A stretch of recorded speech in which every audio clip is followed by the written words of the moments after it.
Hello and welcome back to the Daily English Podcast. I'm Anna. And I'm Mark. We're so glad you're joining us today for some practical, real-life English practice. Before we begin, if you're enjoying our lessons, please hit that subscribe button and give this episode a like. It truly helps us reach more English learners around the world. Today, we're tackling a topic that's part of everyone's life, no matter where you live: running errands. That's right, those little tasks and chores we need to do around town. And we're going to learn all the vocabulary and phrases you need to do them confidently in English. So, whether you're going to the post office, the pharmacy, or just doing some grocery shopping, this episode is for you. Are you ready, Mark? Always ready. Let's get started. Okay, let's start with the basics. Mark, what exactly are errands? Great question. Errands are small tasks or short trips you do, usually outside your home. They're the things on your to-do list that involve going somewhere. Exactly. The phrase running errands means you're going out to complete several of these tasks. For example, I need to run some errands this afternoon. That's a very common thing to say. Now, Anna, what are some typical errands people run? Oh, so many. Let's list a few. Grocery shopping is probably the most common one. Definitely. Then there's going to the post office to mail a package or buy stamps. Going to the bank to deposit a check or withdraw cash. Picking up dry cleaning, that's when you take clothes to be professionally cleaned. Stopping by the pharmacy to get a prescription filled. Filling up your car with gas at the gas station. And maybe getting a haircut at the barbershop or hair salon. All of these are errands. So listeners, think about your week. What errands do you usually run? Try to name them in English. It's great practice. Now, before you run errands, you often make a plan. You might say, I need to make a quick stop at the bank, or I have a few errands to do downtown. Those are perfect phrases. Make a quick stop means you'll go somewhere briefly. I have a few errands tells people you'll be busy with tasks. Let's hear a short conversation to see this in action. Hey, Anna, do you have time for coffee this morning? Oh, I'd love to, but I have to run some errands first. I need to make a quick stop at the post office and then pick up groceries. No problem. How about we meet after you're done, maybe at 1 p.m.? That works perfectly. I should be finished with all my errands by then. See how natural that sounds? You're explaining what you need to do in a very clear, friendly way. Now, let's dive deeper into some specific errand locations and the language you'll need there. All right, our first major stop, the grocery store, or what some people call the supermarket. This is the place with a lot of specific vocabulary. It is. Let's start outside. You might need to get a shopping cart or grab a basket. A cart has 4 wheels and is for big shopping trips. A basket is handheld for just a few items. Good distinction. Now, inside, the store is divided into aisles. That's A-I-S-L-E-S. You walk down aisles to find what you need. And what are you looking for? Produce. That's the section for fresh fruits and vegetables. Then the dairy section for milk, cheese, yogurt, and eggs. The meat counter or butcher section for chicken, beef, and fish. The bakery for fresh bread, cakes, and pastries. And the frozen foods aisle for things like ice cream, frozen vegetables, and frozen pizzas. Now, imagine you can't find something. This happens to everyone. What do you say? And I pretend you're a shopper and I'm a store employee wearing a name tag. Okay. Excuse me, could you help me? Of course. What are you looking for? I'm trying to find peanut butter. Which aisle is it in? Peanut butter is in aisle 7 with the jams and spreads. It'll be on the middle shelf on your right. Thank you so much. Perfect. Did you hear the useful phrases? Excuse me, could you help me is polite and clear. I'm trying to find states what you need, and which aisle is it in is the key question. Another common situation, you're looking for a specific brand or type. You might say, do you carry organic eggs, or do you have this in a larger size? Do you carry means do you sell? It's a very natural way to ask. Now, let's move to the checkout. You finish shopping. At the checkout, you unload your cart onto the conveyor belt. The cashier will scan your items and tell you the total. You might hear, did you find everything okay today? Or paper or plastic, meaning which type of bag do you want?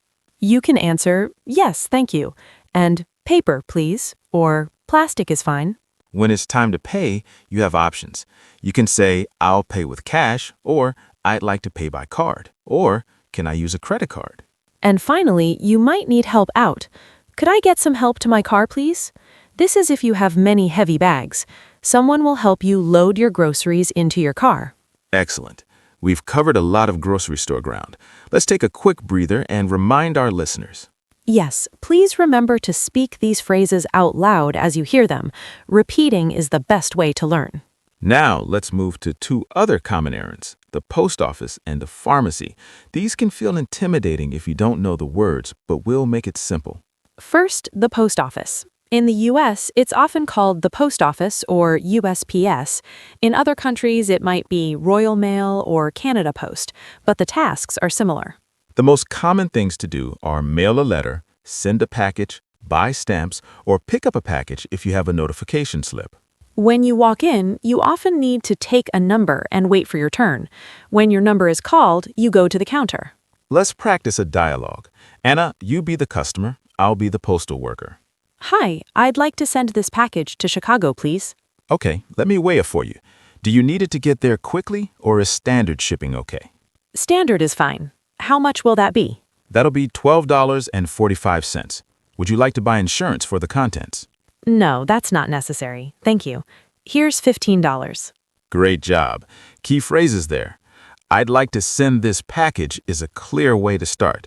You heard standard shipping versus express or priority shipping. And how much will that be is the perfect question to ask about cost. Now, let's talk about the pharmacy. In the U.S., a pharmacy is often inside a larger store like CVS or Walgreens. You might go to drop off a prescription or pick up a prescription.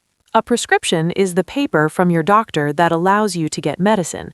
The medicine itself is also called your prescription. At the counter, you might say, "Hi, I'm here to pick up a prescription for Anna Smith."